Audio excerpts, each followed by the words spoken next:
మామిడికాయల season వచ్చేసింది కదా, పచ్చి మామిడికాయల ముక్కలు ఉప్పు కారం వేసుకొని పచ్చివే తింటాం కదా, అలా కాకుండా ఇలా చేసుకొని తింటే చాలా బాగుంటుంది. మనకి 15-20 రోజుల వరకు ఉంటుంది నిల్వ. చాలా బాగుంటుందండి. దానికి నేను 5-6 మామిడికాయలు తీసుకుంటున్నాను.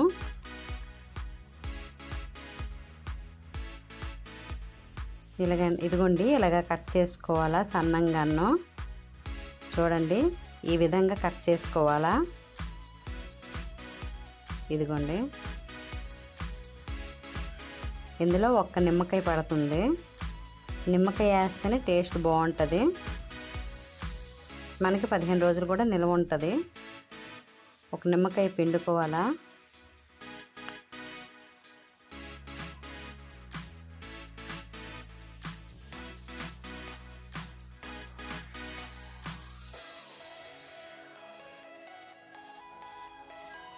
ఇదిగోండి అందులో గల్లుప్పు కొంచెం ఎక్కువే పడుతుంది, ఎందుకంటే మామిడికాయ పులుపు కదా.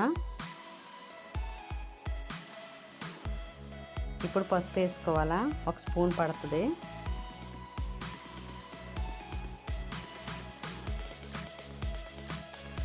కారం అండి నేను 2 స్పూన్లు వేసుకున్నాను.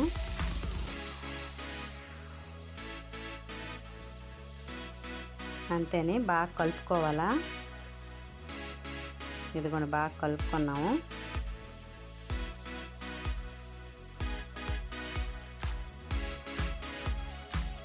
మా చిన్నోడికి చాలా ఇష్టమండి, అందుకే ఒక పీస్ తీసుకుంటున్న మమ్మీ అని అడుగుతున్నాడు. ఆడు తినేస్తున్నాడు.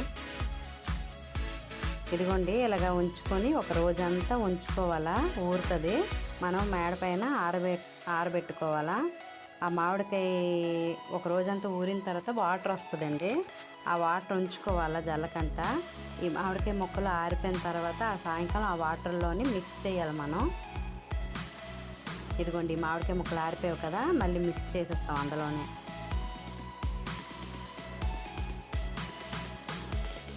అదిగోండి కలిపేసుకొని మళ్ళీ మూత పెట్టేసి మళ్ళీ ఒక నైట్ అంతా ఉంచాలా.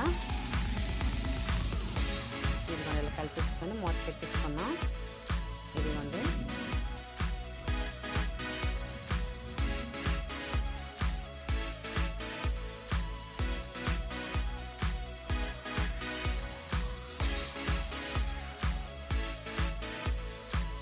ఒక నైట్ అంతా అయిపోయిన తర్వాత తీసుకొని చూస్తే మళ్ళీ బాగా ఉప్పు కారం తీసి పడుతుంది బాగా.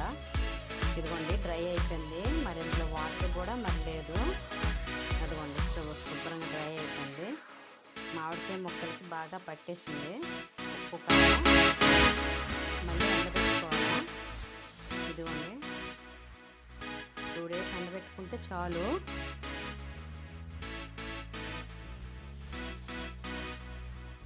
ఇదిగోండి ఆరిపోయావి నావి. ఇదిగో ఇలాగ వస్తాయి ఆరిపోయిన తర్వాత. ఇలా తింటే చాలా బాగుంటుందండి. స్టాక్ కూడా ఉంటుంది మనకి, ఒక 15-20 రోజుల వరకు ఉంటుంది, ఏమీ అవ్వదు. ఇలా కూడా తింటే చాలా బాగుంటుంది. ఈసారి ఇలా ట్రై చేయండి. నా వీడియో కనుక మీకు నచ్చినట్లయితే లైక్ చేయండి, షేర్ చేయండి, సబ్స్క్రైబ్ చేయండి. బాయ్.